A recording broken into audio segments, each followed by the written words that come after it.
As the sun is beating down on Reggie, the Rover 75, in this little video we're going to discuss just what have we spent on Reggie, and does that make me mad for doing so?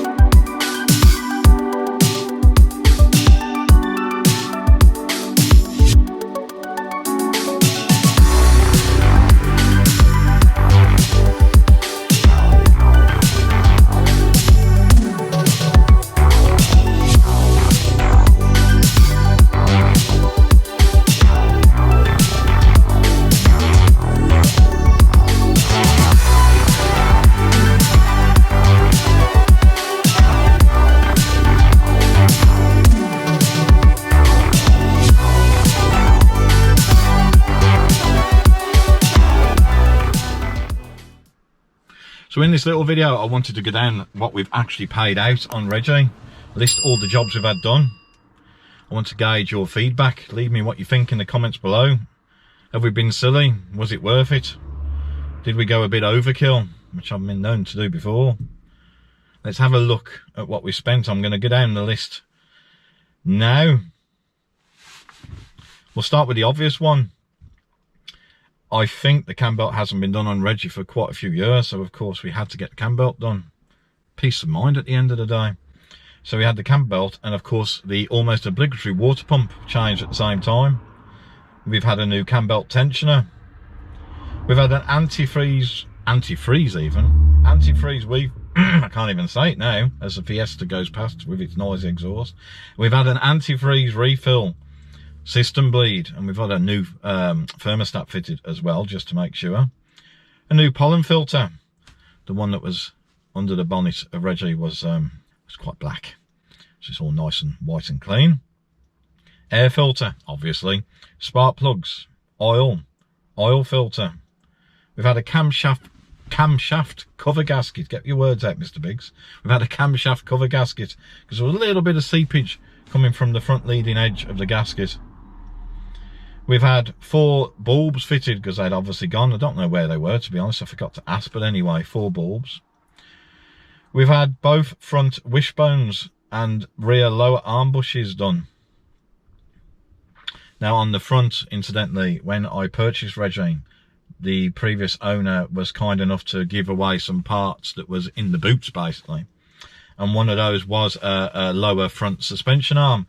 So obviously that saved me some money. But we've had the offside front suspension arm done as well. So basically both front suspension arms are done on Reggie. We had a near side front brake hose. We've had near side rear and offside rear shock absorbers. Reggie really does ride nice and comfortable now. Now we've had all new brake discs and pads all round the car. That's 4.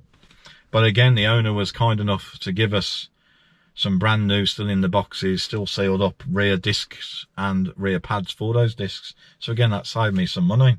Just ultimately paid for the labour to get those fitted. We've had all new belts done. So obviously the alternator belt, power steering belt.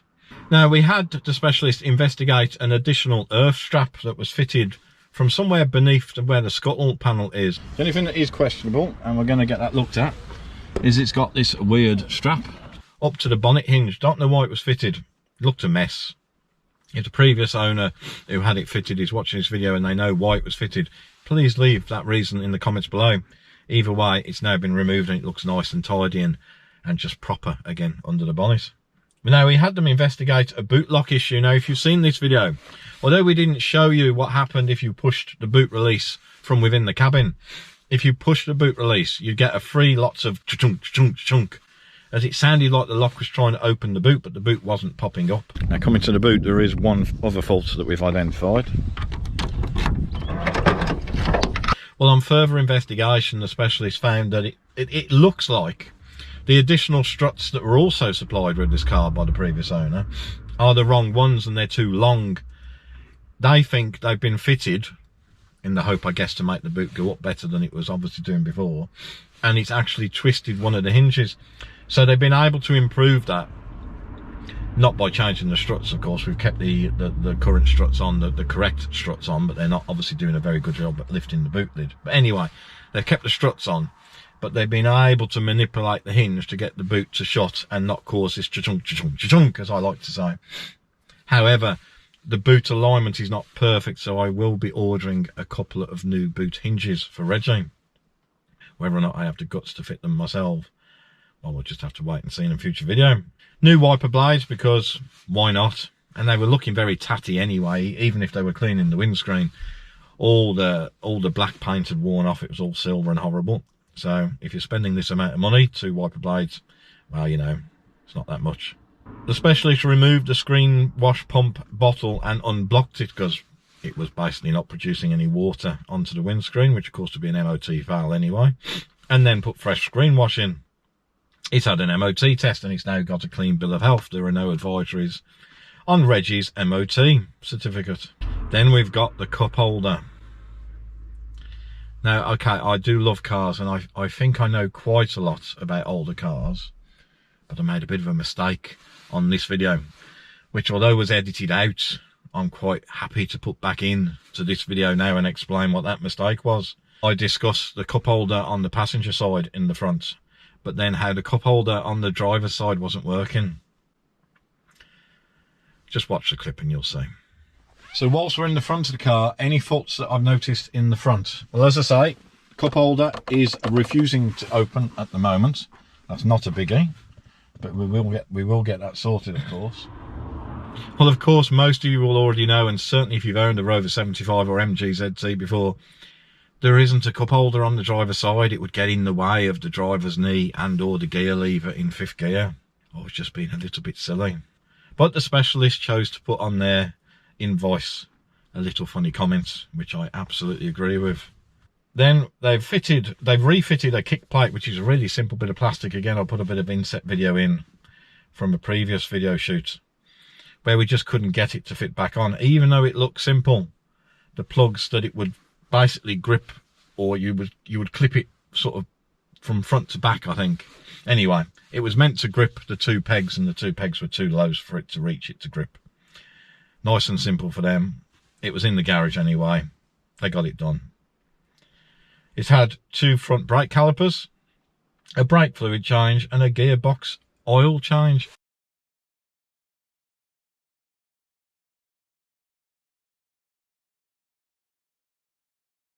So that is quite a list, I'm sure you'll agree. Some of it didn't have to be done. So the brakes at the front, the discs and the pads, were not at the point where they absolutely needed to be changed, but I thought, you know what? They've got a lot of wear on them. Everything else is being changed. I know I'm adding to the cost, but I'm affording many more years of life with Reggie. Just go ahead and do it. So we did. But of course, let's cut to the chase. What did all this work cost? Well, when I was negotiating the price with the previous owner to buy Reggie, and we got to that agreement of what we were going to pay, which was under £1,000, which I think Reggie was absolutely worth just under £1,000, so I was happy to pay it.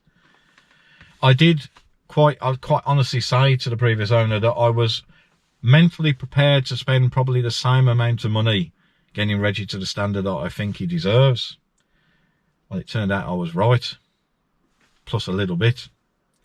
So for all that work, bearing in mind we did supply a couple of parts ourselves, we paid about £1,100. Now, £1,100 on a car that cost under £1,000 probably sounds horrific to some. But hopefully others that are watching this video will understand the reasons for doing it and why I genuinely, sincerely feel that this Rover 75 deserves to be kept on the road. So all in all, I guess you could say this car has cost about £2,000. Now, £2,000 still fits within the, if you ever watch Chris of not 2K, or no, not 2 grand, should I say, YouTube channel. I'll put a link to Chris's Not 2 Grand YouTube channel below. His cars that he buys, of course, famously cost less than 2 grand, albeit at some point some of them cost, therefore, over 2 grand. Reggie just about scrapes within the 2 grand, and I just think it deserved every penny spending on it. What do you think, everyone? Now, of course, when we had Reggie, we had to give Reggie a really good polish. And my lovely wife, Fran, worked really hard making sure that all that horrible gunky glue stuff that was on previous tax discs and whatever was stuck to the windscreen was removed. Look at the lovely wood on the inside. Beautiful leather seats. Proper luxury, eh? But I'm in here to get rid of... No, not the husband. I'm actually going to get rid of that gooey stuff off the window where the tax disc holder was. My implements of torture are going to be glass cleaner, white roll, and a scrapey thing. Let's see what we can't do. So I'll spray some glass cleaner on here and a bit on the windscreen. I'm shooting the husband, really, honest.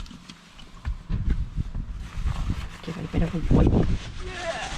Let's get it off the dashboard. I made a right old hash of that, haven't I? Right, so we're going to give it a good scrape and try and get it all off. I'm not going to put you through the pains of watching me do this because you'll probably be laughing your socks off. Anyway, look at that. Yeah. And there we have it. Can you see any of that residual? Oh, there you go. So it's giving it a good clean on the outside. It's gone. Yeah, it says easy, but look at this. That's all the horrible goop that we scraped off, and look at all this white towel that we've used. And removing the garage sticker at the back, which I would have loved to have kept, but was by now completely unreadable. So unfortunately that wasn't worth saving. And then the interior light fix, which I'll show you as a little video inset now, where my wife has fixed the hanging light that had previously been stuck up with double-sided pads. It's now got a, shall we say, 2 large paper clips hot glued on, and it's done the job really well. Now, when I drove Reggie home for the first time from the previous owner's address, I noticed that the heating wasn't particularly warm, but now the heating is properly hot with that new thermostat, and it's absolutely lovely. So do we have any more work planned for Reggie? Well, yes, we do. Looking around the tyres, they look like they're all getting a bit tired, if you pardon the pun, or at least 3 of the 4 are. It also looks like they're all what I'd call, shall we say, let's be polite, cheap ditch finders. They're not a particular make that I would choose to fit myself. I appreciate everyone is on a budget. I have a budget, but I would like to treat Reggie to some, shall we say, decent mid-range tyres, maybe Avons or something like that. But we're going to get these tyres fitted. The fronts are low on tread anyway, so that's not a complete waste by any means. Out of the 4 tyres, there's probably only 1 that's got really good tread on it, so I don't call that a total loss. I don't really want to have 3 Avon tyres and 1 cheap ditch finder tyre on the rear, so we may as well just get all 4 done and be done with. Now, of course, it'd be prudent at the same time to get the wheel alignment checked, so of course we'll be doing that as well. We don't want to be scrubbing off any brand new rubber, do we? So what do you think then, everyone? Am I mad to spend that money? I don't really care whether people think I'm mad or not. At the end of the day, I'm sure many of you watching this video will understand that when you've got a car that you think has got a good solid base to work from, it's just worth keeping another one on the road. And I've got every intention of keeping this Rover 75 Connoisseur on the road for many more years. Thank you very much for watching, everyone. See you on the next one.